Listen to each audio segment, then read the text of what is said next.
WBBM, Chicago. World News Today, brought to you by the Admiral Corporation, makers of Admiral Radio, America's Smart Set. By shortwave broadcast direct from important overseas stations, as well as leading news centers of our own country, CBS correspondents are waiting to bring you a complete report from the world's political and battlefronts. But first, here's Doug Edwards. The Allied Fifth Army in Italy has taken 2 German hilltop strongholds dominating a fortified village near Cassino, while Eighth Army troops are fighting fiercely in the streets of Ortona. On the Russian front, Soviet forces have taken the initiative on every sector of the long line, except southwest of Zhilovin in White Russia. The Yugoslav partisans have cut the important Zagreb to Belgrade railway at several points, and in the Pacific, American heavy and medium bombers have made 4 more attacks on the Jap base at Cape Gloucester, New Britain Island. Now, Admiral Radio takes you direct to Algiers. Winston Burdett reporting. In the mountainous central sector of the Fifth Army front in Italy, American doughboys celebrated Christmas by pushing doggedly ahead in pouring rain, under wicked fire from enemy machine guns, and knocking the Germans off another peak in the outskirts of San Vittore. It was a bitter fight for a key objective. The hill the Americans captured is 1,400 feet high at the western end of the Samukro chain. It directly dominates the village, which is the enemy's next stronghold on the road to Cassino, 7 miles further up the valley. That is the only gain reported for Christmas Day along the entire front in Italy. Elsewhere, the Germans have fought us to a standstill. The approaches to San Vittore, which the Americans are now preparing to tackle, are stiff with mines and pillboxes, machine gun posts, and mortar batteries. This will be another grim job for the infantry. It promises to be the Battle of San Pietro all over again. The greatest immediate threat to the Germans' winter line is in the east on the Adriatic coast. To answer that threat, they have concentrated 3 divisions against the Canadians in and around Ortona. In the furious battle for that port town, the anchor of Marshal Kesselring's left flank, where the Germans are still holding out, both sides are relying heavily on armor. The Canadians have blasted all but a handful of Germans out of Ortona after 5 days of the deadliest tank and infantry fighting of the Italian campaign. But that handful are still clinging to the northwest section of the town. The Germans have blown up all of Ortona's landing keys, just to make sure that the port will be of no immediate use to us once we get it. Here at headquarters, the main topic of speculation this weekend has been the new Allied command appointments for the invasion of Europe. Those appointments are in themselves a significant comment on the way the war has developed in the Mediterranean theater. General Eisenhower will leave his command here to head the massive Allied offensive now in the making against Germany. Lieutenant General Karl Spaatz, until now commanding the Northwest African Air Force, will also leave this theater to head the entire American strategic bombing of Germany. General Montgomery will become Commander-in-Chief of British invasion armies in the United Kingdom. Of the top men in the Mediterranean theater, General Sir Harold Alexander is presently slated to remain as commander of the Allied armies in Italy. So the questions which people are asking here are, what next in the Mediterranean? Will further Allied offensives be launched from the south? Will Italy be the springboard for something else? Or will Italy serve mainly as an air base to swell our bombing offensive against Germany? This is Winston Burdett at Allied Force Headquarters in North Africa, returning you now to CBS in New York. More news in just a moment, but first here is Warren Sweeney with a word from Admiral Radio. Next Friday will mark the 3rd time our country has paused at midnight to look forward to a new year as a nation at war. 2 years ago, we were a stunned nation, shocked at the treachery of a cowardly attack. Last year, a nation engrossed in seemingly insurmountable difficulties in the process of preparedness. This year, an entirely new picture is presented. Production problems have been solved. War industries, like the 2 great Admiral plants, are turning out the materials of warfare in ever-increasing amounts. Our armed forces, steeled in the fire of experience, are sending our enemies reeling back in the prologue of mightier blows to come. All these things we will see as we welcome the new year this week. A welcome, while it may lack the carefree gaiety of pre-war years, will be marked with the satisfaction of a job well begun, a hope of a not-too-distant victory. The Admiral Corporation and every Admiral worker join in the silent resolve that the work so well begun shall continue until our enemies are blasted into complete defeat. But to you on the home front, Admiral has this assurance. Though completely engaged in war production now, Admiral, in peacetime, the world's largest manufacturer of radio phonograph combinations with automatic record changers, is today planning the conversion to civilian duties, to the building of the new Admiral, America's smart set. Now, here once again is Doug Edwards. For Homefront News, Admiral Radio takes you to CBS Washington. Don Pryor reporting. It looks like a toss-up today as to whether the railroad strike controversy will be settled or whether the government will take over the carriers. Right now, the argument is hanging on dead center. Two of the operating brotherhoods have called off their strike and are willing to submit to President Roosevelt's arbitration. The others, three, have refused and are still threatening to strike at 6 a.m. Thursday. Leaders of the 15 non-operating unions are expected to meet at the White House tomorrow with management representatives, but nobody really counts on an agreement. The president will return from Hyde Park tomorrow, and if the strike threat still exists by Wednesday, the government probably will be operating the railroads Thursday morning. As for the steel strike, there's still no new information about it here, but plenty of worry. 40,000 men are already off the job, and the number is expected to jump to 350,000 in the next day or so. The unions blame the War Labor Board, which refused to guarantee that any agreement would be retroactive. Union leaders claim that no strike call has been issued, but so far the strike is following pretty much the same pattern as the coal strikes, which won increases for the miners. I return you to Admiral Radio in New York. There's been no word from Moscow in recent hours on the latest developments on the Russian battlefronts, but Berlin says the Red Army has extended its gains in the Zhytomyr area of the Kiev Bulge. The Russians are said to be using superior forces in this drive, which the Germans say has already penetrated some of their positions. Moscow thus far has said nothing about the fighting in the Kiev Bulge. The Russians continue to stress the gains they're making in White Russia, gains which resulted in the recapture of another 200 populated places and put Soviet forces within 15 miles of the enemy stronghold at Vitebsk. The Russians have also cut the important Vitebsk-Polotsk supply highway. And now for a summary of recent developments in the South Pacific, here is Columbia's military analyst, Major George Fielding Elliott. The continuing Allied air attacks on the Japanese air base at Cape Gloucester are certainly suggestive of a possible landing in that area. The Japanese appear to be unable to operate their air power from this base due to these continuous attacks.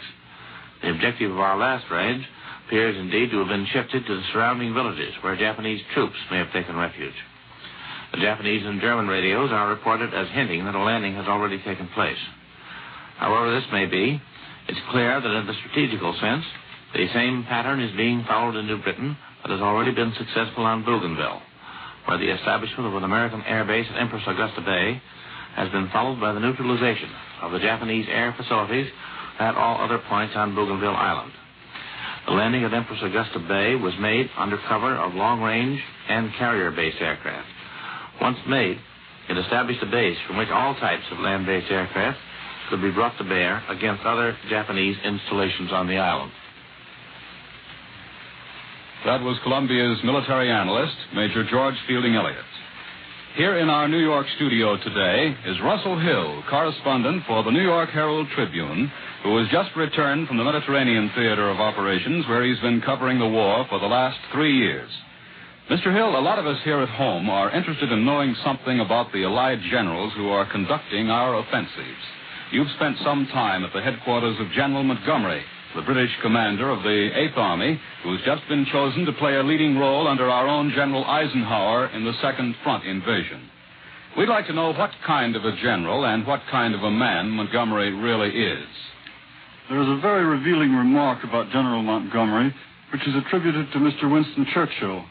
The story goes that the Prime Minister, when asked his opinion about the 8th Army commander, considered for a moment and then replied, "Montgomery, in defeat, unthinkable.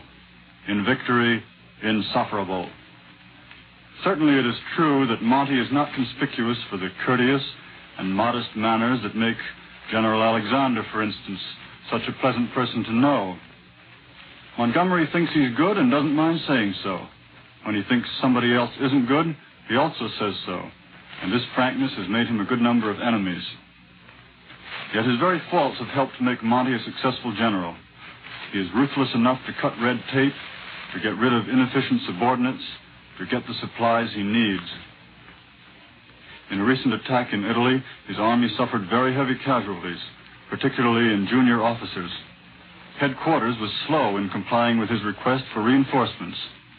Impatiently, he wired, "If I don't get the officers I have asked for within 48 hours, I will stop the battle." He got his officers. What do you think of Montgomery as a strategist? My impression of Montgomery is that he is not a military genius or a miracle man, but he will always be a successful general.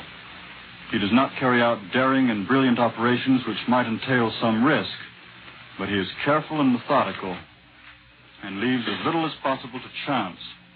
He knows how to inspire his men with confidence and enthusiasm, and he has had plenty of experience in handling the various weapons of modern war, in coordinating all arms of the service, and in cooperating smoothly and closely with the air forces.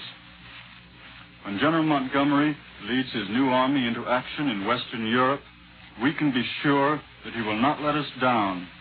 He will lay his plans carefully and will not undertake anything that does not have a good chance of success.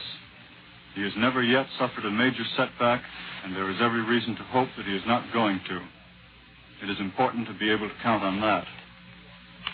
Thanks, Russell Hill of the New York Herald Tribune, for that picture of a great general. London newspapers this morning are practically unanimous in acclaiming the appointment of General Eisenhower to lead the invasion of Germany. The Express praises the general for welding the fighting men of our two races into one whole, happy, and formidable instrument of battle. The Dispatch says Eisenhower won very high praise everywhere for the brilliant way he handled the First Command, fusing joint British and American land, sea, and air forces. The Observer says Eisenhower has a grand knack of finding talents and mixing them. And the Times adds, he has the gift of getting the best out of subordinates because he's big enough to leave them do the job he has given them in their own way. London newspapers are also speculating on the possible formation in Britain of a new tactical air force to act directly with the invading armies. The appointment of General Spots to command American strategic bombing forces is seen as an indication that there is to be no let-up in the full-scale deep penetrations of enemy-held lands. And the Sunday News says it is to be presumed that what might be described as an Allied air expeditionary force will contain every type of plane needed to support the opening and maintenance of a second front. Reports from London this morning say that the premier of the Polish government in exile is on his way to Washington to meet with President Roosevelt. And these reports, which are said to come from reliable sources, say the president may be asked to mediate the entire Russian-Polish problem. The two governments, you know, broke relations in April after the Kremlin charged that the Polish government has asked for an investigation of Nazi reports that the Russians had executed 10,000 Poles near Smolensk. The Polish premier is said to have left London after he heard Foreign Minister Eden's accounts of the Tehran conference, together with Russia's conditions for restoring diplomatic relations. Only last Friday, President Roosevelt predicted that as a result of the Tehran conference, no insoluble differences would arise between Britain, the United States, and the Soviet Union. And now for news from South America, Admiral Radio takes you to CBS Rio de Janeiro. John Adams reporting. The American ambassador to Brazil, Jefferson Caffrey, left Rio early today for consultations in Washington. His last trip to headquarters was in August 1942, the month Brazil declared war against Germany and Italy. Since that date, however, Ambassador Caffrey has conferred with both President Roosevelt and Cordell Hull within the borders of Brazil. Most important local news of Christmas week was the visit of President Getulio Vargas to Sao Paulo, the great industrial center 300 miles south of Rio. The president conferred with business and industrial leaders on the problems of war production and post-war industrial planning. In Rio, the president's wife, Donna Darcy Vargas, held her annual party for the poor children of the city. They lined up for nearly 10 blocks outside the presidential palace in a pouring rain to receive their Christmas packages. In Copacabana Beach, the smart residential district, food prices were the highest in years. Turkey was 70 cents a pound. Scotch whiskey, however, was still available at $4 a bottle. Most members of the American colony opened their homes to entertain lonely American soldiers, sailors, and flyers who happened to be in port. They all seemed to have one idea about the war: to do the job they are told to do and get it done quickly, so they can get back home again, back to Hartford or Toledo or San Diego. They liked the appointment of Eisenhower as Allied invasion chief. And when they talked of Roosevelt's warning of big sacrifices ahead, they said, he's talking about us and our buddies, and not the ones who are squawking and striking at home. One boy got awfully dreamy-eyed as he talked about his Sally, who was expecting a baby next month. He had asked his commanding officer if there was any chance of getting home for the big event, and the skipper said, Buddy, you were there for the keel laying, but the war has got to go on. We can't spare you for the launching. This is John Adams in Rio, returning you to CBS and Admiral Radio in New York. Allied airmen continue to hammer Jap positions in the Central and South Pacific. For a report on these developments, Admiral Radio takes you after a brief pause to CBS Honolulu, Webley Edwards reporting. The Marshall Islands, most immediate obstacle in the path of the Pacific Fleet's road to Tokyo, are the most bombed bits of land in the world today. 21 times in the last 8 days, Army and Navy planes have made the Marshalls their target, adding to the punishment dealt to these islands since mid-November. Within the last week, 2 and often 3 times a day, our planes have been over the Marshalls, dealing death and destruction to ship and shore installations there. Hitherto unknown names such as Kwajalein, Jaloi, Wotie, and Mili have become commonplace names in the communiques and news releases from Central Pacific headquarters. On the maps of the 7th AAF and of Fleet Air Wing 2, these clusters of coral atolls are hotspots, marked for constant attention by heavy and medium bombers and fighter groups. In land area, the Marshalls are not important, but as airstrips and anchorages, flanking or obstructing the sea lanes to Japan, they are extremely important. And that is why these islands, in total area about the size of Rhode Island, are receiving the lethal attention of our Central Pacific air strength with such regularity. They are the forward group of stationary carriers the Japs have built up during the last 25 years as bastions for their hoped-for conquest of the Pacific and the world. Of all Jap-held bases, they are closest to our defense frontier here in the Hawaiian Islands.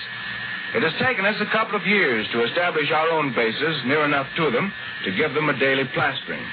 In the early days, our strikes were by fast-moving carrier planes. And then we started moving toward them through our occupation of the Ellis Islands. And then more recently, through our occupation of the nearby Gilberts.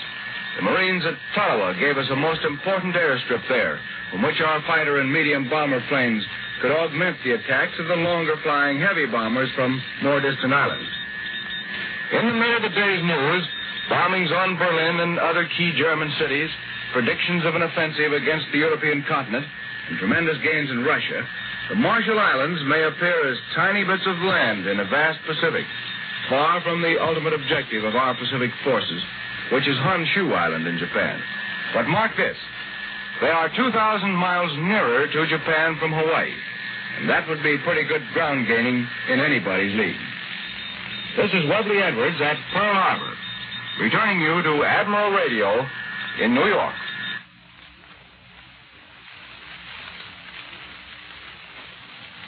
Marshal Tito, the leader of the Yugoslav partisans, today reports that his troops have cut the important Zagreb to Belgrade railway in Croatia at several points. And in central Bosnia, heavy fighting is said to be continuing with additional huge losses inflicted on the enemy. The partisan communique also tells of new fighting against General Mihailovic's Chechnitz in several parts of Serbia. From Cairo comes the suggestion that if and when the Allies open an offensive in the Balkans, General Sir Harold Alexander will be the top man. Back in this country is the Coast Guard combat artist who has been a witness to all 3 of our invasions in the Mediterranean area. For his story, Admiral Radio takes you to CBS Washington. Don Pryor reporting. This war has had a tremendous impact on all kinds of people. How each one takes it is the measure of himself. How all of us take it is the measure of America's great strength. Here is a young Midwestern artist, John Stephen Gretzer, 23 years old. 10 months as an artist for the Omaha World Herald, art study under Thomas Hart Benton, then night school and a job at the William Rockhill Nelson Art Gallery in Kansas City. And what then, John? Then things were changed. I joined the Coast Guard, went to Manhattan Beach, New York for training, and was assigned to sea duty 1 month later. Just like that. And I've been at sea on the same ship almost continuously ever since. Right out of the solid Middle West. And why did you pick the Coast Guard, John? Mostly, I guess, just because I'd never seen the sea and wanted to. Do you like it? Frankly, I didn't like it at first during that month of training. It was pretty rough for an artist anyway. But I liked the sea immediately, and after a while I got so I liked almost all of it. Especially after we'd been through a couple of invasions. Which invasions? We were in all three of them. North Africa, Sicily, and Italy. I was on a Coast Guard transport, the Samuel B. Chase. Well, you sound sort of proud of that ship. I am. She's known as the Lucky Chase. But Iran, she was only one of a group of 4 transports that wasn't sunk by bombing. She was attacked morning, night, and sometimes oftener for days on end. She stood off Jella, Sicily, unloading troops and taking on wounded for several days, with bombers overhead all the time. At Salerno, she did the same thing, only there it was twice as tough. On the way back from there, sailing through a channel in the minefields, she went through the worst night bombing attack I've ever seen. At least an hour and a half with the air full of tracer shells and bombs exploding all around. But in all that time, 18 months, she was never damaged once. She never lost a single man, and nobody in the crew was even wounded. Well, Lucky Chase is right. John, where did you spend last Christmas? At Gibraltar. We laid up there for a couple of weeks. Homesick? Gosh, yes. I had just been married 1 year before on December 26th. It had been a long time. The boys had a Christmas celebration on board with turkey and all the rest. But we hadn't received any mail for several months. Not even a letter, much less Christmas packages. On top of that, I drew a gun wash Christmas Eve and I had to miss the celebration. But this Christmas was different. Yes, this was different. Mrs. Gretzler is right here in the studio. She arrived in Washington just 3 days ago, and she and John spent Christmas together. The first time, incidentally, they've been seeing each other for 10 months. John is now a combat artist, and he'll stay here for a while, putting his experiences onto paper and canvas, and then out to sea again. But incidentally, don't let that word artist fool you. John is an artist, all right, and a good one. But combat artists in the Coast Guard are fighting men, first, last, and always. They do their drawing when they can. I return you to Admiral Radio in New York. And once again, here is Warren Sweeney with a word from Admiral Radio. With the Admiral Corporation and other radio manufacturers devoted entirely to wartime production, the radio you now have has become practically irreplaceable. But no matter how careful you may be, breakdowns are bound to occur at some time or other. If your set fails to operate perfectly, however, there are some things you can do before calling on your busy Admiral dealer. Certain checks you can make to determine if there is actually a structural failure. For example, are you sure the plug is firmly inserted in the light socket or that the wire on the plug is not loose? Servicemen can tell of many calls made for something no more serious than that. As a wartime service to you in helping to keep your set in operation, and to help save the time of your busy Admiral dealer, Admiral has prepared a home checkup chart giving some 20 suggestions of things you can do before calling your serviceman. To obtain one of these charts, just ask for it at your Admiral dealers or address a letter or card to this station. The simple directions you will find on this chart may be the means of keeping your set in operation and may save you the expense of a service call. Ask your Admiral dealer for a home checkup chart or send your name and address now to the station to which you are listening. Careless talk can cost lives. Words can sink ships, lose weapons, mean the failure of military ventures. Remember these rules in even the most carefully guarded conversation. If you hear it from someone else, don't pass it on. If you see it yourself, tell no one. Don't talk unless you read it in the newspapers or hear it on the air. These are things our enemies would like to know about our men, planes, ships, and supplies. Where, how, when, how many, what kind. Let's make them find out the hard way on the battlefields of the world. The appearance of Navy personnel on this program does not constitute an endorsement of our product for the Navy Department. World News Today is brought to you each Sunday at this hour by the Admiral Corporation, makers of Admiral Radio, America's smart set. Be sure to listen again next Sunday when Admiral brings you World News Today by shortwave direct from leading news centers of the world. This is the Columbia Broadcasting System. The WBBM Air Theater, Wrigley Building, Chicago 11.